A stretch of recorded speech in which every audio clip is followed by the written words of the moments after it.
Жамбыл облысы Сарысу ауданы Саудакент ауылы Балтабай Дымбаев атындағы Тірек орта мектебінің педагог-психологы Әбілдаева Жансұлу.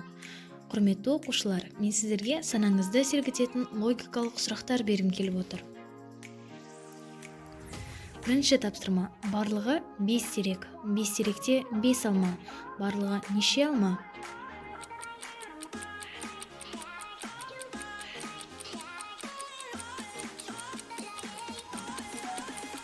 Жауабы: теректе алма өспейді. Келесі тапсырма. Үстел үстінде тарелкада 3 жұмыртқа тұр. Оны 3 бала алып кетті. Бірақ тарелкада бір ғана жұмыртқа қалды. Бұл қалай деп ойлайсыздар? Жауабы: 3-ші бала жұмыртқаны тарелкесімен алып кеткен. Келесі тапсырма. Мемлекеттің атын тап. Алғашқы 2 әріпі жануардың аты, соңғы 4 әріпі адамның аты. Бұл қай мемлекет?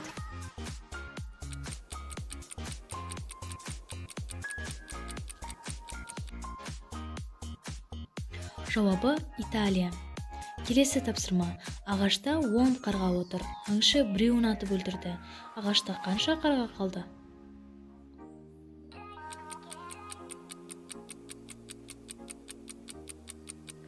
Жауабы: 0, өйткені қарғалардың барлығы ұшып кетті. Келесі тапсырма. Қандай жағдайда сағаттағы 2 цифрын көріп тұрып 10 дейміз?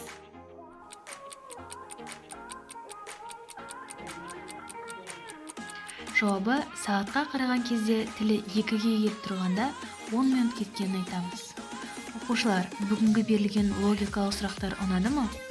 Олай болса, келесі ойынды күтіңіздер. Назар қойып қатысқандарыңызға рахмет.